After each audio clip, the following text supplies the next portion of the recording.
الحمد لله رب العالمين وصلاة وسلاما على المبعوث رحمة للعالمين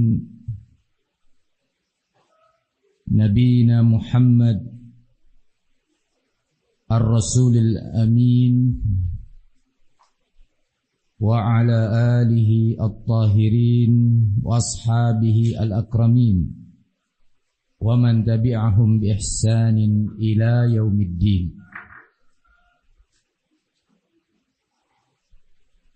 Pada kajian malam hari ini, sebagai kajian terakhir dalam silsilah daurah kita kali ini,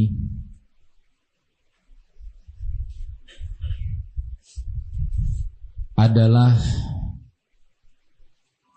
kajian yang sebenarnya lebih ditujukan dan diarahkan kepada an-nisa, kaum wanita, kaum ibu,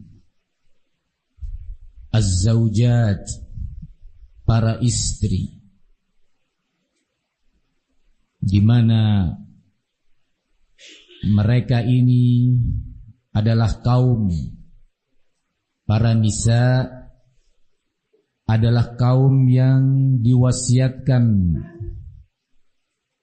oleh Nabi kita untuk terus diarahkan dan dinasehati. Karenanya Nabi kita alaihi salatu wassalam mengatakan istausu bin nisa'i khaira. Berikanlah nasihat dan wasiat kepada kaum wanita dengan nasihat-nasihat yang baik, nasihat kebaikan agar menjadi baik imannya, menjadi baik dan meningkat takwanya, menjadi benar dan baik pula akhlaknya. Itulah mereka, kaum wanita. Wahai para ummahat dan an-nisa, tidak bisa dipungkiri bahwasanya Allah Subhanahu wa taala sang Khaliq, sang pencipta yang maha menciptakan segala sesuatu, dan Allah memilih sesuai dengan kehendaknya seluruh ciptaannya itu. Ada yang dipilih oleh Allah dengan kehendaknya yang maha adil dan ilmunya yang maha luas, dipilih menjadi mukminin, mukminat. Sementara dari hamba-hamba ciptaannya, baik dari kalangan jin maupun manusia, Allah pilih di antara mereka siapa yang ternyata garis hidupnya adalah kekufuran. Allah menciptakan dan memilih dengan kehendaknya yang maha mutlak, yang maha adil, dengan ilmunya yang maha luas yang kita tidak tahu apa yang Allah tahu. Dan Allah maha tahu segala yang kita tidak tahu. Allah maha tahu apa yang telah terjadi, yang sedang terjadi, dan akan terjadi. Itulah sang Khaliq yang menciptakan dengan dasar ilmu yang maha luas. Termasuk kita. Salah satu kehendak Allah terhadap ciptaannya dari kalangan manusia yang termasuk golongan an-nisa, wanita, adalah Rasulullah mengatakan, ma ra'aitu min naqisati aqlin wa din min ihdakunna. Aku tidak pernah melihat suatu kaum yang lebih lemah daya berpikirnya dan lebih lemah tingkat keimanannya dibandingkan kalian, wahai wanita. Ini adalah secara umum, mujmalan, sifat asli wanita. Walaupun ada beberapa wanita, dan itu sedikit, beberapa wanita yang dia bijak, bisa menimbang maslahat dan mafsadah, bisa berpikir jernih. Ada yang demikian. Tetapi sifat asli wanita adalah yang Rasulullah kabarkan. Naqisatu aqlin wa dinin. Yang kurang daya berpikirnya dalam menimbang maslahat dan mafsadah. Kalian wahai wanita, sering dalam menimbang maslahat sesuatu dan mafsadatnya lebih didominasi oleh perasaan, lebih didominasi oleh emosi. Maka beberapa dalil syar'i ini mengingatkan kepada kalian semuanya, wahai para ummahat, untuk mengenal posisi dan kadar. Rahimallahu mra'an arafa qadra nafsih. Allah akan merahmati seorang hamba yang mengetahui kadar dirinya. Kalianlah yang Nabi alaihi salatu wassalam mengatakan, dakhaltun nar fara'aitu aktsara ahliha an-nisa. Saat peristiwa Al-Mi'raj, setelah Al-Isra minal Masjidil Haram ilal Masjidil Aqsa, peristiwa Isra, kemudian Rasulullah diangkat oleh Allah sampai langit yang ketujuh. Dalam peristiwa Al-Mi'raj,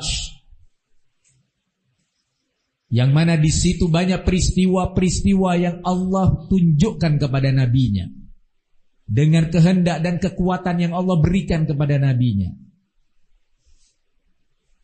atas kehendak Allah. Allah berkahi proses Isra dan Mi'raj itu. Di sana Nabi mengabarkan bahwa beliau melihat mayoritas penduduk an-nar adalah dari kalangan wanita, dengan dosa yang berbeda-beda, yang bertingkat-tingkat, dengan kemaksiatan yang beragam. Disebutkan kenapa seperti itu. Qala yuksirna la'na, karena wanita itu terlalu banyak mencela, menghina. Waspadalah para ummahat dari sifat yang dan karakter yang jelek ini. Waspadalah kalian dari potensi-potensi yang akan membangkitkan karakter asli kalian. Menghina, mencela, menjatuhkan siapa saja yang dianggap sebagai saingannya atau yang dia benci, yang dia emosi kepadanya. Sulit untuk bersikap adil. Yuksirna la'na, kata Nabi. Ini bukan penilaian seorang psikolog. Ini bukan hasil analisa seorang pengamat yang melakukan survei tentang sifat-sifat dan karakter an-nisa. Enggak. Ini wahyu. Berita dari Allah yang disampaikan kepada nabinya. Yang kata Allah, la yantiqu 'anil hawa in huwa illa wahyu yuha. Muhammad itu tidak pernah berucap dari hawa nafsunya, murni akalnya dan pikirannya, tetapi semua yang disampaikan itu adalah wahyu dari Sang Pencipta. Mengabarkan demikian. Yuksirna la'na. Waspada wahai ummahat. Salinglah kalian mengingatkan dan banyaklah kalian mendekatkan diri kepada Allah. Sibukkan lisan-lisan kalian dengan berzikir kepada Allah agar terselamatkan dari al-la'n, mencela, mencaci, mencibir. Wahai ummahat, wahai nisa, Nabi melanjutkan, tentang sifat kalian yang berikutnya. Harus diakui dengan penuh tawadhu, harus diterima dengan penuh kesadaran, dengan iman, dengan takwa. Hadits-hadits ini yang sekarang kita dengarkan bersama dan diperdengarkan kepada kaum ummahat yang hadir dalam kesempatan kajian ini atau mungkin mendengarkan secara online. Hadits-hadits ini sudah berlalu 1400 tahun lebih yang lalu dan telah disampaikan kepada wanita-wanita salihah,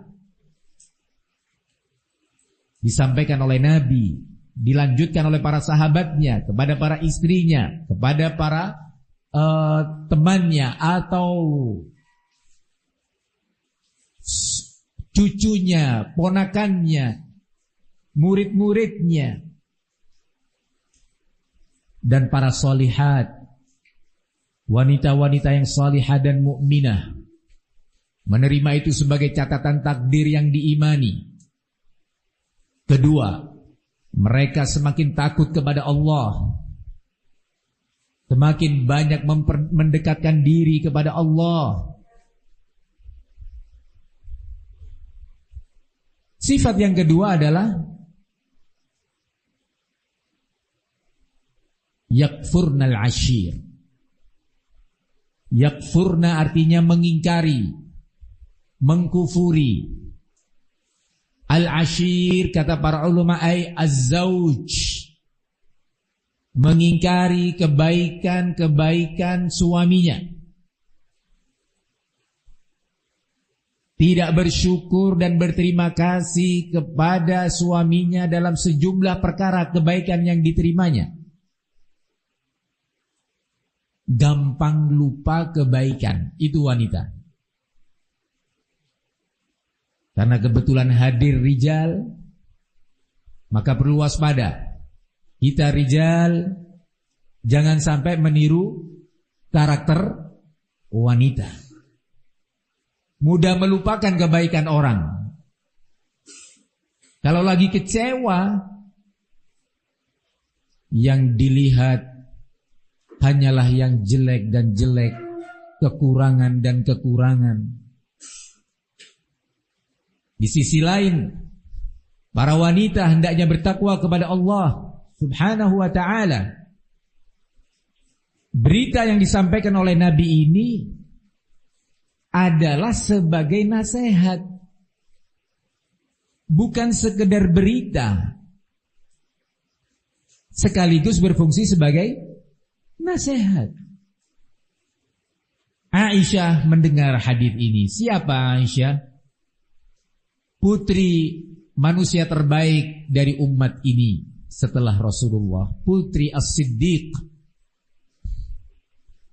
istri Rasulullah sallallahu alaihi wasallam, lahir, tumbuh berkembang hingga dewasa di lingkungan yang terbaik. Begitu juga Hafsah binti Umar ibn al-Khattab. Siapa mereka? Siapa Asma binti Umais? Siapa Ummu Salamah? Dan yang lainnya dari para istri sahabat dan istri Rasulullah sallallahu alaihi wasallam. Ketika mendengar hadis ini, mereka semakin dekat kepada Allah, semakin mengoreksi dirinya dan mengevaluasi akhlaknya. Bukan tidak pernah salah para istri Nabi atau istri sahabat, bukan tidak pernah salah, bukan tidak ada problem dalam rumah tangganya. Ada.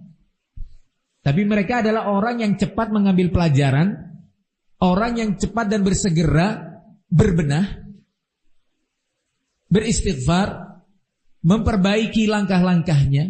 Ini mereka, dan itu adalah contoh-contoh uswah hasanah. Al-Imam Al-Mujaddid Muhammad bin Abdul Wahhab dalam karyanya yang berjudul Al-Kabair, beliau menulis kitab judulnya Al-Kabair, artinya jenis-jenis dosa-dosa besar.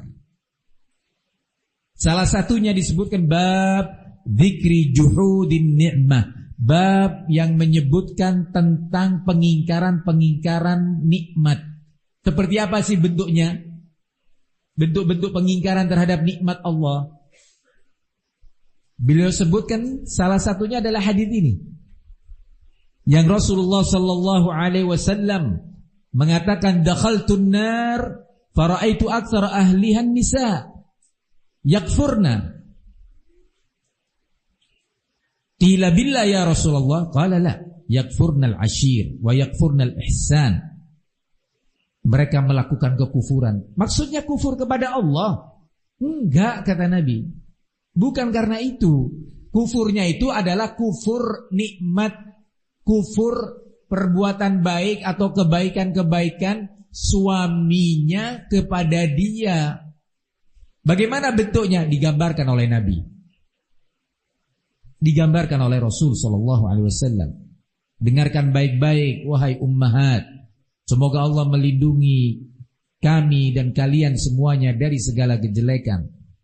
Semoga Allah menambah kepada kami dan kalian semua iman dan takwa. Beliau sebutkan hadis ini, kemudian Rasulullah melanjutkan, lau ahsanta ila ihdahunna dahra. Jika seandainya engkau sebagai suami telah berupaya berbuat baik sepanjang waktu, sekalipun nih sepanjang waktu, hari demi hari dilalui sang suami berbuat baik kepadanya, thumma ra'at minka syai'an, kemudian dia melihat satu kesalahan, satu ketergelinciran pada suami. Suaminya juga manusia,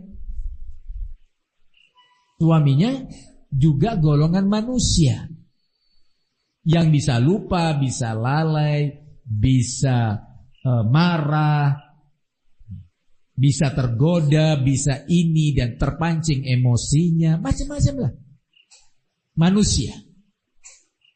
Sekali kalian wahai para wanita melihat kekurangan suami, qala sallallahu alaihi wasallam, qalat, maka istri tersebut, wanita tersebut berkata, ma ra'aitu minka khairan qat, aku tidak pernah melihat satu kebaikan pun dari kamu. Masya Allah.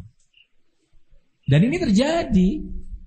Sekian pihak yang mengeluhkan tentang istrinya, ya, luar biasa.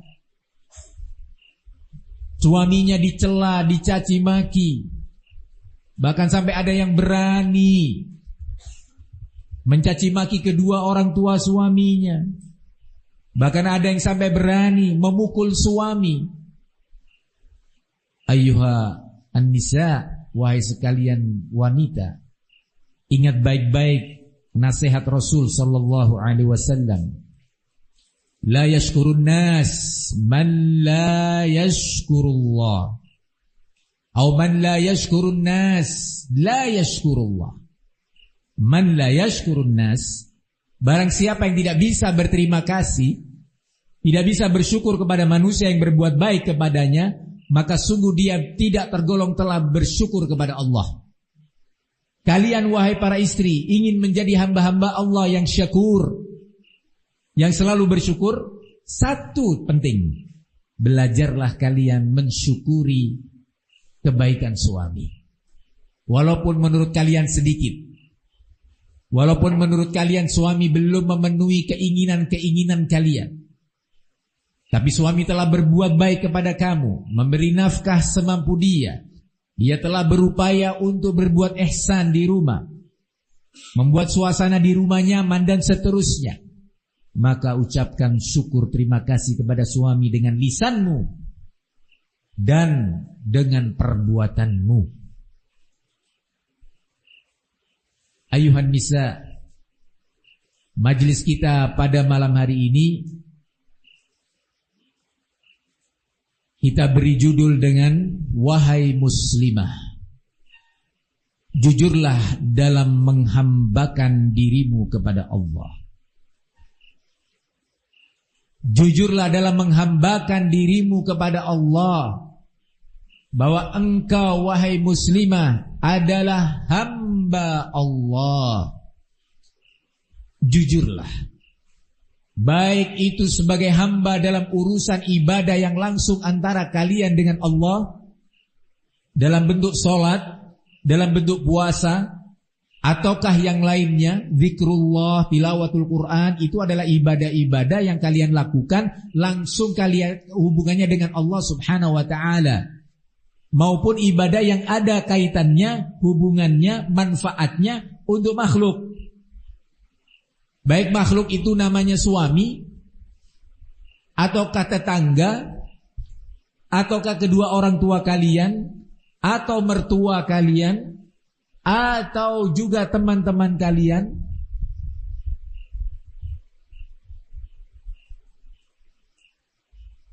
Jenis-jenis ibadah yang pertama tadi, jenis-jenis ibadah yang hubungannya langsung dengan Allah subhanahu wa ta'ala, Nabi kita alaihi salatu wassalam mengatakan, "Idza shallatil mar'atu khamsaha wa shamat syahraha." Dua ibadah, salat dan puasa. Jika seorang wanita telah menegakkan salat 5 waktunya secara baik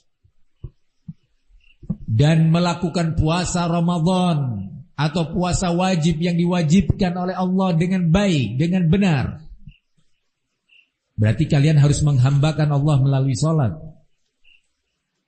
Salat yang benar-benar, zahiratan wa batinah, baik secara zahir dengan melakukan rukun-rukunnya, mulai dari takbiratul ihram, pembacaan Al-Fatihah, ruku, sujud, i'tidal dan seterusnya, dari rukun-rukun salat, maupun yang sifatnya wajib hukumnya atau syarat-syaratnya seperti berwudu, tibanya waktu, menghadap kiblat. Kalian melakukan itu dengan sebaik mungkin, secara zahir dilakukan sesuai dengan bimbingan sunnah. Mana mungkin kalian bisa melakukan itu, beribadah dengan baik melalui salat sesuai dengan sunnah secara zahir, kalau kalian tidak belajar, tidak talabul ilmi. Kalau kalian hanya sibuk dengan urusan-urusan duniawi, kalian hanya sibuk dengan media sosialnya, kalian hanya sibuk dengan kawan-kawannya untuk bertawaj ria, kalian hanya sibuk untuk shopping, berbelanja-belanja, sulit untuk kalian bisa beribadah kepada Allah dengan sebaik-baiknya. Karena tidak belajar. Jangan sampai ternyata apa yang kalian lakukan itu salah dan terancam dengan hadis Nabi, "Man 'amila 'amalan laisa 'alaihi amruna fahuwa raddun." Barang siapa yang melakukan sebuah amalan yang tidak ada contoh dari kami, tata caranya, maka amalan itu tertolak kepada pelakunya. Yang Nabi mengatakan, "Shallu kama ra'aitumuni usalli." Salatlah kalian seperti kalian melihat aku salat. Bagaimana kita orang tidak melihat Nabi? Kita tidak melihat Rasul saat sholat. Ya, tapi semua itu dijaga oleh Allah, disimpan. Dari berbagai riwayat-riwayat hadis yang mengabarkan, menceritakan, menunjukkan tata cara sholat Nabi. Semua itu tidak mungkin diketahui kecuali dengan talabul ilmi. Begitu juga tentang saum. Berapa banyak wanita yang belum mengerti tentang ahkam sholat, hukum-hukum sholat dan hukum-hukum saum, sampai dia meninggalkan rukun atau meninggalkan yang wajib dari sholat tersebut karena dia tidak belajar. Dia sibuk dengan kesibukan-kesibukan duniawi, habis waktunya untuk melayani kepentingan-kepentingan duniawinya, sehingga dia tidak mengerti tentang ibadah, sehingga dia belum bisa dan belum mampu menghambakan dirinya kepada Allah dengan sebenar-benarnya. Bahkan lebih dari itu semua, terkait tauhid, masih kita temukan dan kita dengar sebagian ummahat yang katanya dia sudah berada di atas manhaj salafi, hidup bersama seorang suami yang salafi, tetapi ternyata padanya masih ada khurafat-khurafat keyakinan-keyakinan yang menyelisihi tauhid, maka penting untuk kalian mengevaluasi langkah-langkah kalian, wahai ummahat.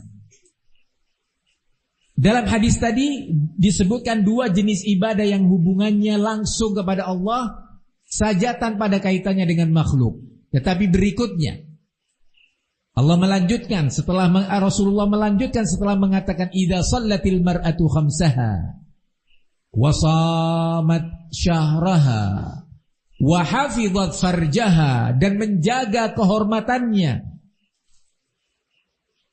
menjaga dia, menjauhkannya dari tempat yang haram, menjauhkannya dari interaksi yang haram dan perbuatan-perbuatan yang haram. Kemudian Nabi melanjutkan, qala wa ata'at zawjaha, dan perempuan tadi, wanita tadi benar-benar taat kepada suaminya, patuh kepada suaminya. Dakhalatil jannata min ayyi abwabil jannati sya'at, pasti dia akan masuk surga dari pintu-pintu surga yang dia maukan. 4 syarat tadi.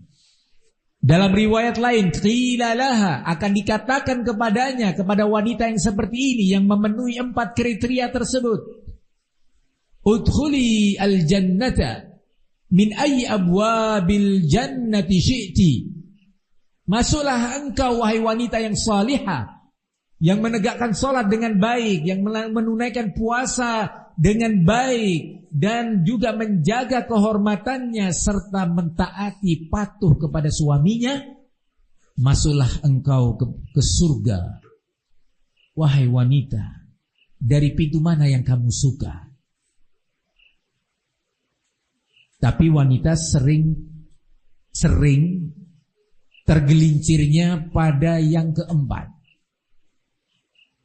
sering gagal pada yang keempat, yaitu yang Rasulullah katakan wa ata'at zawjaha, dan taat penuh kepada suaminya.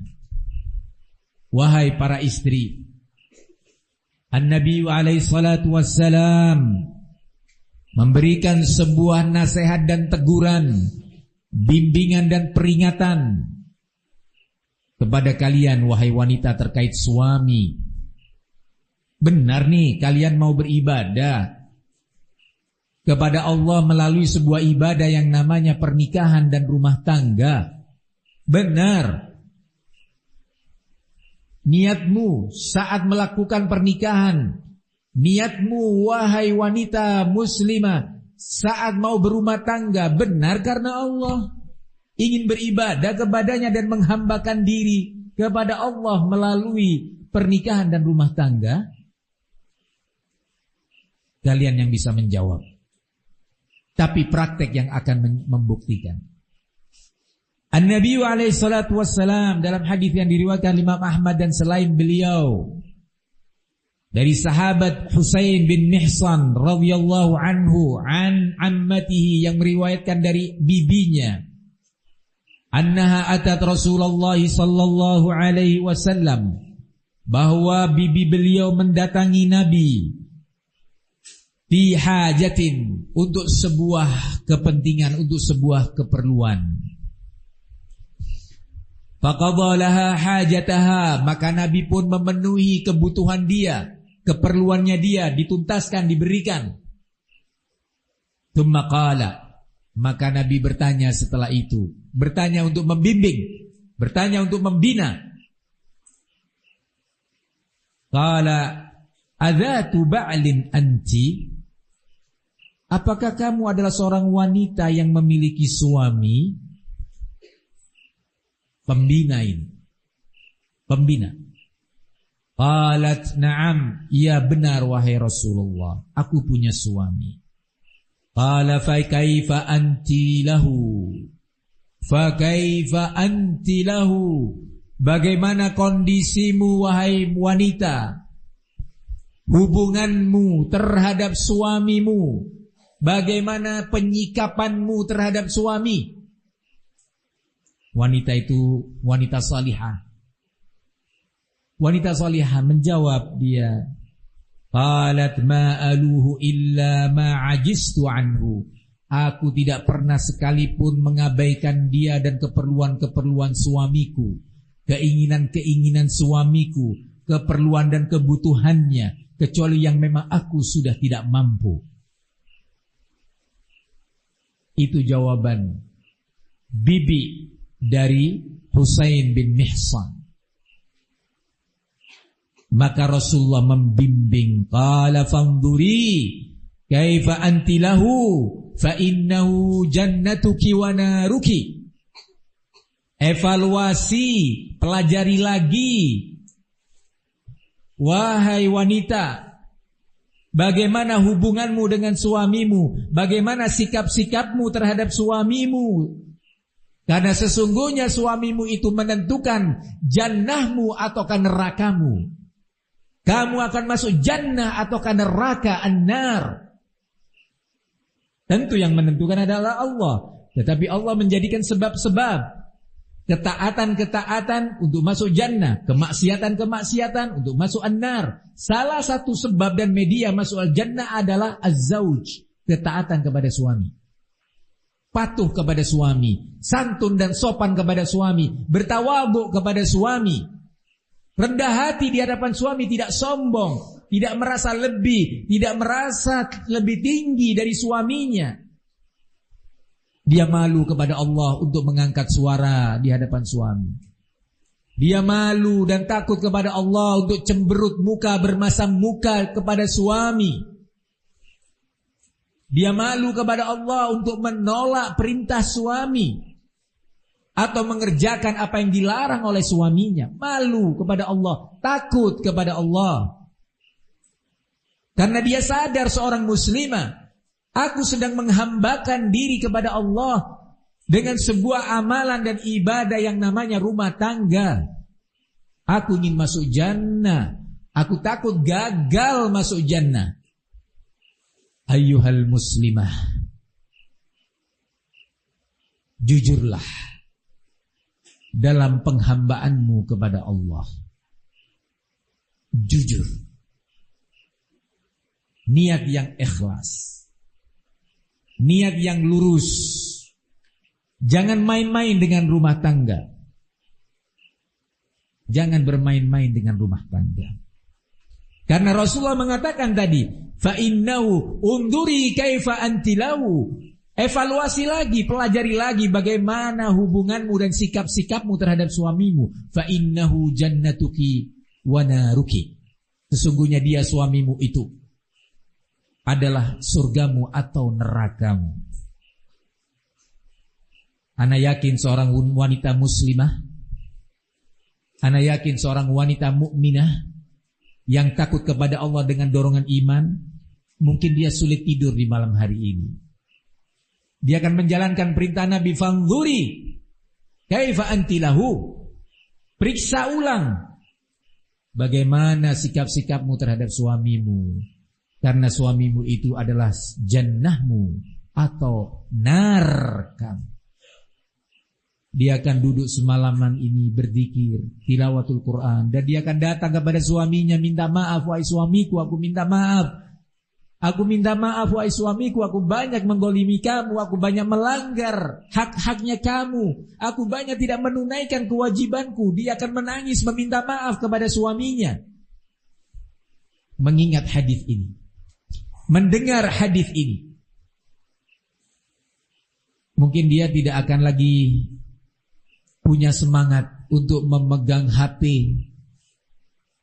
untuk mengikuti berita dan cari berita, atau untuk sibuk dengan apalah yang ada di dalam alat ini.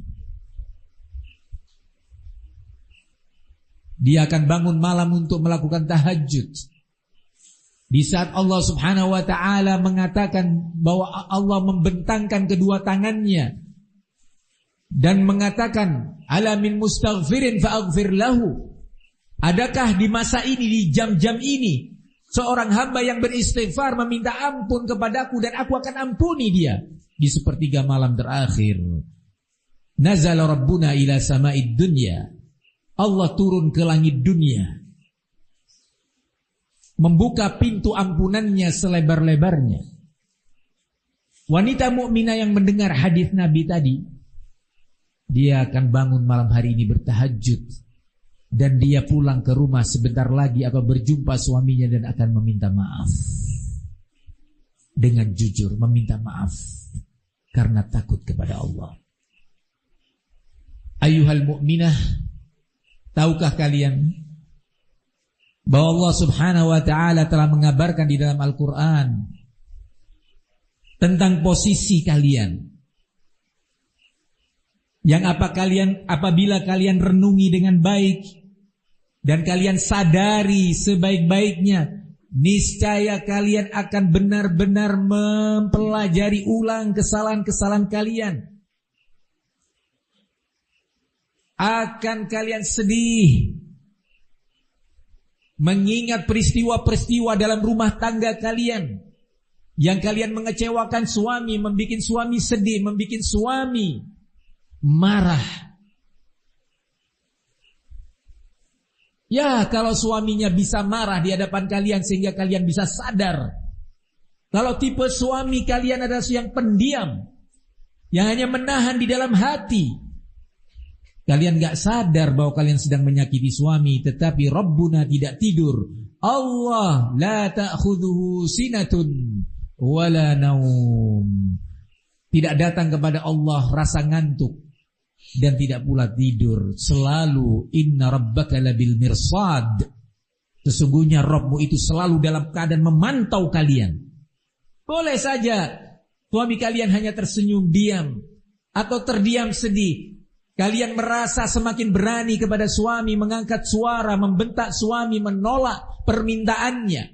Baik penolakan terang-terangan dengan mengatakan tidak, atau mengatakan gak bisa, atau dengan penolakan halus yang intinya menolak. Aku capek, aku mau tidur, sebentar dulu aku sibuk. Padahal dia tidak sibuk dengan sesuatu yang menghalangi untuk menunaikan permintaan dan keinginan suami. Atau mengabaikan hak suami. Dia tahu bahwa suaminya menginginkan A, B, C. Dalam keseharian itu ada hal-hal yang dibutuhkan oleh suami. Dia pura-pura gak ingat, pura-pura gak tahu, menunggu perintah, menunggu permintaan. Sibuk dengan sesuatu yang lainnya, tertawa dengan temannya via telepon. Kakak ketawa, kekikian. Giliran tutup telepon, ngomong kepada suami seperti singa. Ya, saat ditelepon dengan kawannya, Masya Allah, lembut. Ya, diiringi dengan senyum dan tawa. Tutup telepon, berhadapan sama suami, seperti berhadapan dengan kuli atau dengan jongos. Ya. Sandiwara yang luar biasa. Tadi bisa tertawa terbahak-bahak. Tutup telepon, langsung kambuh sakitnya. Tadi Masya Allah seolah-olah gak sakit dia, sehat. Selesai telepon, sakit aku.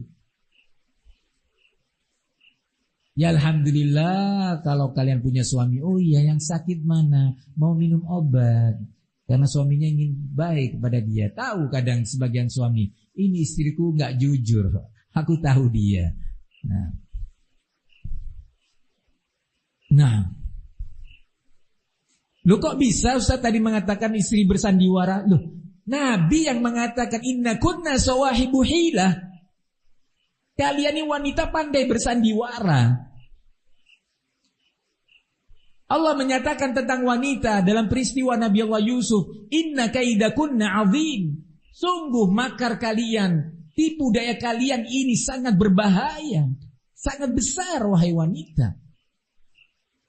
Perlu sadar, perlu mengevaluasi. Enggak cukup waktu untuk bercerita tentang wanita-wanita salihah dalam sejarah. Bagaimana khidmah mereka kepada para suaminya. bagaimana pelayanan mereka kepada suaminya. Tetapi setidaknya tadi saya ingin menyebutkan sebuah ayat di dalam Al-Quran. Allah mengatakan wa min ayatihi an khalaqalakum min anfusikum azwaja litaskunu ilaiha wa ja'ala bainakum mawaddatan wa rahmah inna fi dzalika laayatin liqaumin yatafakkarun. Dan di antara tanda-tanda kebesaran Allah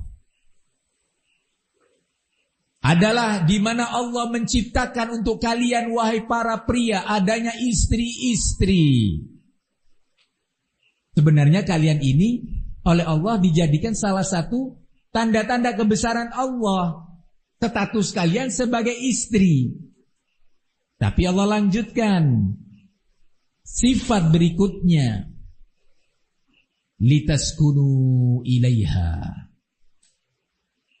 agar kalian wahai para suami, para pria merasa tentram hidup bersamanya. Nah, ini masalahnya.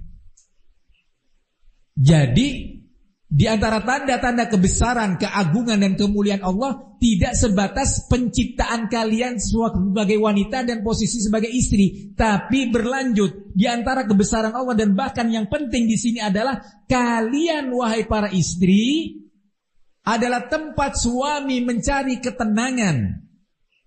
Tempat suami untuk pulang kepada kalian mendapatkan ketentraman. Sekarang kembali kita kepada hadis Nabi, fanduri kaifa anti lahu. Wahai perempuan yang di depan Nabi waktu itu, ammah daripada Husain bin Mihsan,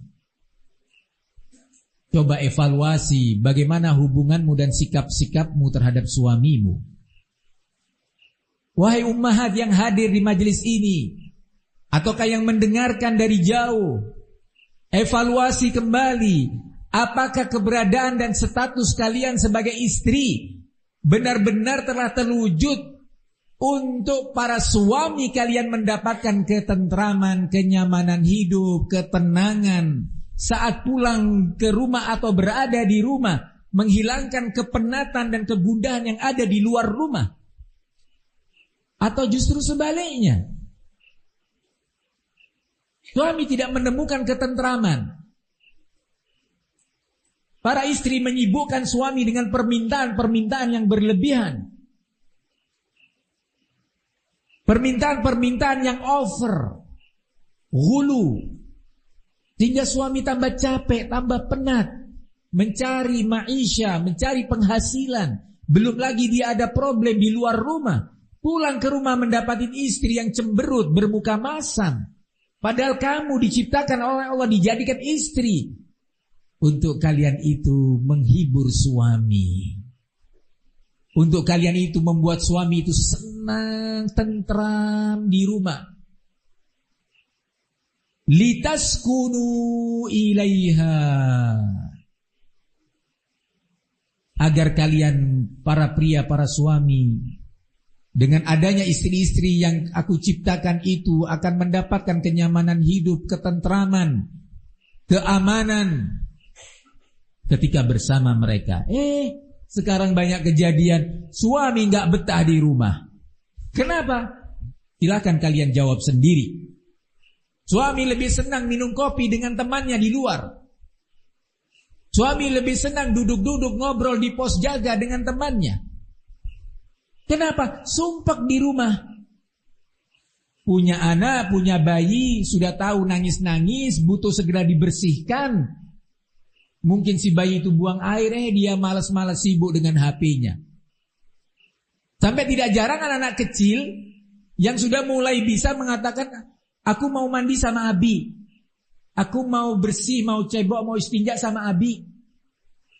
Mau didulang, makan, didulang sama uminya? Enggak. Aku mau sama Abi. Kenapa? Karena ternyata di situ ada tugas-tugas istri yang sudah ditekel, diambil alih oleh suami. Sehingga suami gak merasa nyaman. Pikirnya suami daripada anak-anakku jadi korban. Belum lagi pola-pola, cara-cara karakter istri dalam menghadapi anak-anaknya yang membuat suami ketakutan, membuat suami khawatir. Mental-mental anakku menghadapi ibunya yang seperti ini, keras, kasar, mencaci maki kepada anak. Suami mikir nih, gimana nih anak-anakku, ini nasabku. Mentalnya jadi pendendam, mentalnya jadi suka marah, mentalnya tidak mau memaafkan.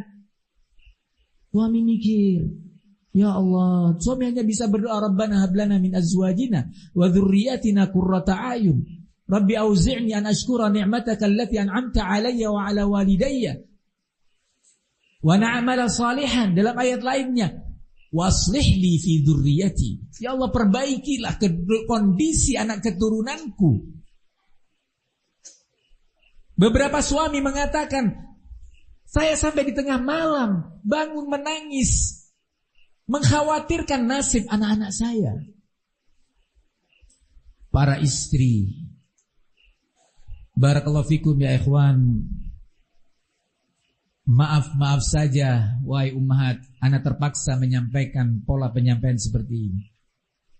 Ana di Jember itu hampir enggak pernah menyampaikan nasihat tausiah untuk para ummahat. Jarang-jarang sekali, belum tentu 5 tahun sekali. Nah, tapi ya sudah terlanjur. Semoga nasihat ini yang terasa panas di telinga sebagiannya, mungkin sejuk pada sebagian yang lainnya, wanita-wanita salihah, mendengarkan ayat-ayat dan hadis ini, sejuk hatinya, menangis, meneteskan air mata, meminta maaf kepada Allah dan meminta maaf kepada suaminya. Tidak semakin sombong dia mendengarkan ayat-ayat dan hadis ini. Ustaz membela para suami, Ustaz tidak membahas bagaimana para suami di rumah. Bukannya koreksi diri, bukannya dia meneteskan air mata takut kepada Allah dan memperbanyak zikrullah dan istighfar, malah compare. Tahu compare? Minta menuntut perbandingan, keadilan. Enggak demikian rumah tangga muslimah. Tidak demikian rumah tangga muslimah. Ayyuha an-nisa, ayyuhal azwaj, wahai sekalian para istri. Sebelum saya lanjutkan, sudah datang waktu Isya, tafadhal al-muadzin yuadzin, kemudian kita lanjutkan kurang lebih 10 hingga 15 menit setelah salat Isya, setelah adzan Isya, kemudian kita salat berjamaah. Nah, kita lanjutkan pada bagian pertama tadi, nasihat untuk kaum muslimah yang diharapkan untuk bisa jujur dalam menghambakan diri kepada Allah, tidak menyekutukan Allah dengan sesuatu apapun dalam penghambaannya, tidak menyekutukan makhluk siapapun atau hawa nafsunya dalam peribadatan kepada Allah. Tadi lebih banyak pembahasan tentang contoh-contoh dalam kondisi wanita dalam rumah tangganya. Tapi juga penting untuk para wanita juga tahu terkait peribadatan kepada Allah melalui syariat-syariatnya yang menjelaskan cara bermuamalah, cara berinteraksi, cara bergaul, berkawan, dan seterusnya dengan hamba-hamba Allah yang lainnya. Jadilah engkau wahai wanita sebagai istri yang menguatkan iman suami dan takwanya. Jangan sampai gara-gara kalian justru sebaliknya, suami melemah imannya, suami menjadi berkurang takwanya, berkurang semangat ibadahnya gara-gara kalian menyibukkan suami dengan sesuatu yang mengalihkan perhatiannya dari ibadah kepada Allah. Waspadalah kalian. Jadilah kalian sebagai teman-teman baik bagi suami. Jadilah kalian wahai istri sebagai teman-teman yang menambah takwanya suami. Begitu juga kalian memberi semangat kepada suami. Ya, suami sekalian juga manusia, butuh dukungan, butuh adanya semangat. Berapa banyak orang-orang besar, para tokoh yang berhasil dalam urusan agama ini, dalam bidang keilmuan, dalam bidang fatwa, keberhasilannya dikarenakan ba'dallah kemudian istrinya. Bagaimana istri Al-Malik Muhammad bin Saud, Raja Ad-Dir'iyah yang sekarang menjadi kota Riyadh, membangkitkan semangat suaminya, memberi motivasi kepada suaminya yang raja untuk menerima Muhammad bin Abdul Wahhab dan mendukung dakwah tauhidnya. Memberi semangat kepada suaminya bahwa Allah tidak akan menyia-nyiakan kamu kalau kamu menolong dia, menolong dakwahnya. Istri yang salihah, insyaallah dia akan mendapatkan pahala biiznillah. Ketika kitabut tauhid, usulut thalatha, kasyfus syubuhat, karya Muhammad bin Abdul Wahhab Al-Kabair dan yang lainnya dibaca muslimin di dunia sampai 3 abad setelah wafatnya beliau.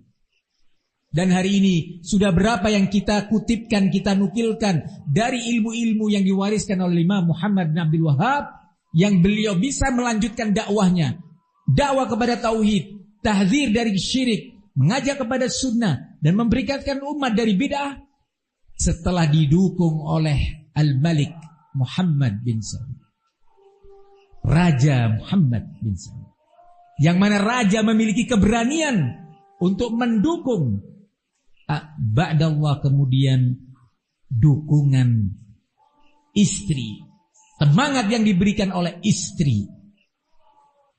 Dan masih banyak kisah-kisah peran para istri yang salihah. Suami kalian sekarang hidup di masa penuh fitnah, fitnah syahwat dan fitnah syubuhat. Suami kalian sekarang hidup di zaman yang tersebar kebodohan. Suami kalian sekarang hidup di zaman orang berlomba-lomba mencari dunia, lupa akhirat. Maka kalian sebagai istri yang salihah, muslimah, mukminah, beri semangat suami. Katakan kepada suami, gak ada masalah, kamu jangan terlalu capek dan habis waktumu untuk dunia. Aku sudah berterima kasih dengan apa yang ada ini. Aku bersyukur kepada Allah kemudian kepadamu yang telah memberikan kepadaku apa yang sekarang ada ini. Sudah cukup, banyaklah kamu beribadah, banyak kolabul ilmi, bantu urusan dakwah, bertawun kalian dalam penyebaran ilmu, wahai suamiku. Bukan malah disuruh dan didorong cari dunia. Sebentar mau beli ini, sebentar mau beli itu, sebentar mau beli perhiasan yang ini yang kemarin masih ada, mau beli lagi perhiasan yang ini yang lalu masih ada di lemarinya. Sebentar mau beli alat ini, mau beli alat itu, rumah yang ini direnovasi, sebentar renovasi, perluas ini, perindah itu. Habis suaminya, semangat ibadahnya menurun. Hubud dunianya semakin menjadi, ambisi dunianya semakin menjadi karena tuntutan istri. Dan kalian wahai para istri, bantulah suami kalian untuk terus menjadi hamba Allah yang pemaaf, melupakan kesalahan orang, mensudahi perselisihan. Jangan malah menjadi perselisihan suamimu dengan teman-temannya atau dengan tetangganya atau dengan ustadznya atau dengan siapapun. Gara-gara kamu, suami pulang mestinya dihibur, malah kamu korek-korek apa yang terjadi. Bagaimana kata si fulan yang kemarin itu merugikan kamu dalam urusan dunia? Bagaimana si fulan yang kemarin mencela anakmu itu? Tambah jadi suami. Pulang ke rumah bukan mendapatkan air yang sejuk, embun yang indah dan sejuk, malah dapatnya adalah api yang memanaskan suasana. Jangan wahai para istri. Saya katakan ini karena sudah terlalu banyak terjadi permusuhan, perpisahan, kebencian gara-gara istri. Gara-gara istri. Ada sebagian suami yang memang lemah dia. Ketika diingatkan, kenapa antum begitu ya? Bukannya antum cegah. Ana sudah gak mampu saat ngadepin istri. Nah yang kemarin, ya istri ana yang maju. Lah yang itu istri ana yang justru keluar mendatangin dia. Wah malah tampil istrinya. Tampil untuk melabrak. Ya. Siapa yang mau dia labrak? Ribut urusan pembantu rumah tangga. Urusan konsumen dagangannya. Ribut urusan kontrakan rumah. Ribut urusan macam-macam, urusan anak-anak. Labrak sana, labrak sini. Ribut sana, ribut sini. Baik melalui HP, caci maki, perang status. Suaminya sebenarnya lembut. Suaminya sebenarnya orang pemaaf. Tapi istrinya luar biasa. Masya Allah. Ini keadaan harus dibenahi dan disudahi. Begitu juga kamu sebagai istri hidup di lingkungan, punya tetangga kanan kiri, belakang depan, jalankan sunnah-sunnah Nabi dalam bertetangga, berikan hadiah karena Allah, bantu tetangga karena Allah, sedekahlah kamu karena Allah, bersedekah, berbuat baik kepada tetangga. Jangan justru membuat tetangga kanan kiri depan belakang itu tidak betah tinggal di situ, terganggu gara-gara kamu. Ini penting peran para istri dalam membina rumah tangga, mendidik anak-anak, menenangkan suami, membuat suami tentram, nyaman di rumah, membuat suami baik dengan teman-temannya, berukhuwah, berulfah dengan teman-temannya, membuat suami semakin rajin dalam thalabul ilmi, menghormati ilmu, mencatat ilmu. Suami semakin rajin di dalam melakukan ibadah, baik di masjid ataukah di rumah, sholat duha, qiyamul lail dan yang lainnya. Istri-istri salihah, muslimah, mukminah. Semoga Allah menjadikan ana dan antum dan semua para istri, semua muslimah sebagai hamba-hamba yang benar dan sebenar-benarnya. Semoga Allah berikan kepada ana dan antum semuanya serta antunna semuanya ziyadatul iman, bertambahnya kadar iman dan takwa yang menumbuhkan dan melahirkan semangat ibadah. Semoga Allah mengampuni kita semua. Allah mengampuni dosa-dosa kita dan kelalaian-kelalaian kita. Amin ya rabbal alamin. Kita akhiri majlis ini. Wa sallallahu wa sallam wa barak ala nabina Muhammad wa ala alihi wa sahbihi wa sallam walhamdulillahi rabbil alamin.